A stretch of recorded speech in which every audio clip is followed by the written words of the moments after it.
Ini Rembang, Pak Bupati, ini kita bersyukur ini. Di Rembang itu ada manusia Quran yang tidak banyak dikenal orang. Itu kalau Bapak Ibu tanya tentang fikih-fikih dalam Quran, itu beliau luar biasa itu. Namanya Gus Baha.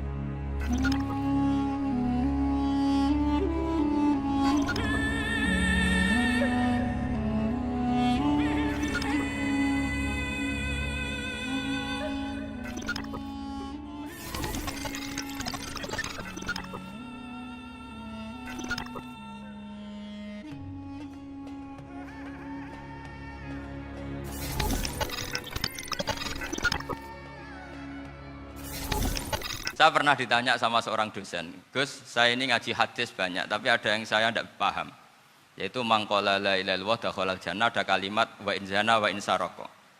Meskipun pernah zina, pernah maling. Ini kan seakan-akan mentoleransi perzinaan dan pemalingan.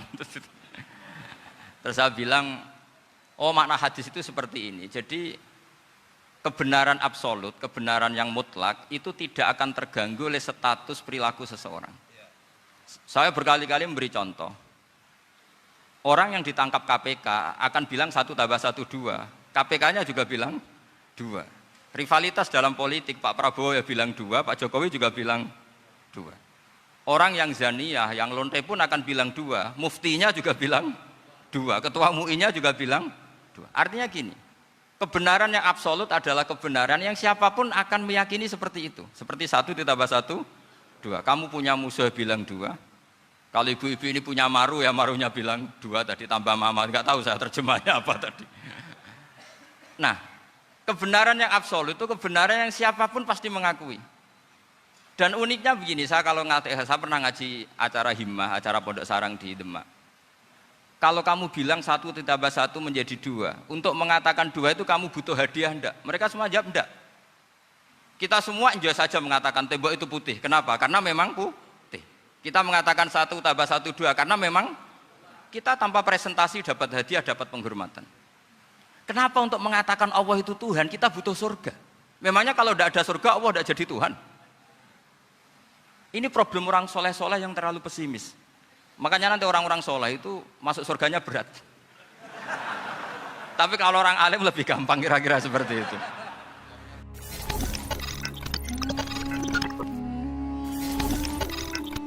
Kalimat-kalimat atau kebenaran-kebenaran absolut ini sudah jadi sibghatullah man ahsanu minallahi sibghah. Kalimat ini begitu absolut di hatinya orang mukmin. Sehingga ketika terganggu oleh hal-hal yang adat istiadat kayak pegang keris, kayak apa, ini tidak mengganggu. Tetap kualitas iman ini di atas keyakinan adat membawa apa keris. Kalau orang membawa keris menjadi syirik karena percaya sama makhluk. Orang misalnya kejawen kalau nggak bawa keris nggak nyaman. Orang kota itu kalau nggak bawa ATM juga nggak nyaman. Itu tidak dihukumi syirik. Kamu pergi lupa bawa HP nyaman enggak? Enggak, kenapa enggak dihukumi syirik?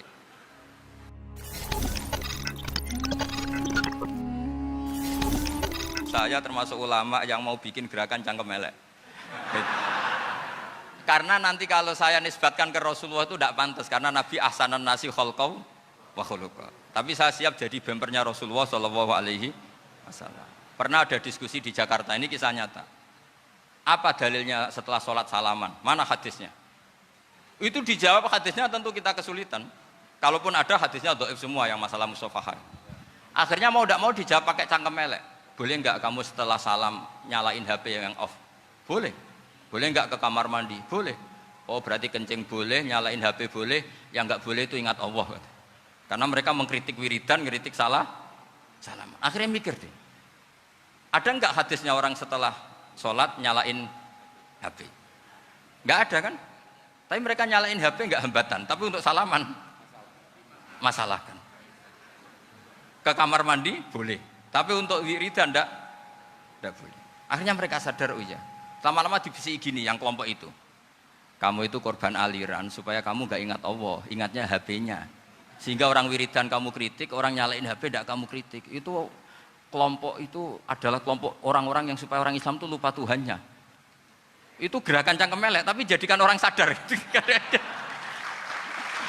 Jadi ini penting. Jadi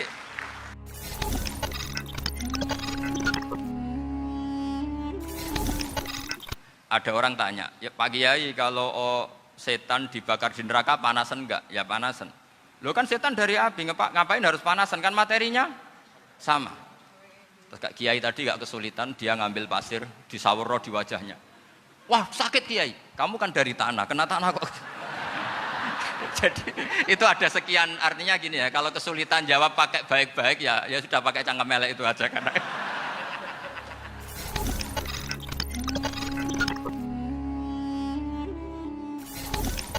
Saya pernah ditanya sama seseorang, Gus, beberapa nabi itu kan poligami. Poligami itu bukti hipersek. Karena yang tanya itu orang nasionalis yang nggak pati senang Islam. Terus tak balik tanya, perempuan itu makhluk lemah enggak? Ya lemah. Kalau nolong lama satu itu gimana? Ya baik. Kenapa nolong dua jadi tidak baik? Harusnya kalau nolong tiga tidak baik. Tapi saya tidak dukung poligami. Enggak. Ini cerita saya. Setidaknya mereka jadi ingat. Saya itu pernah ditanya agak-agak orang ateis.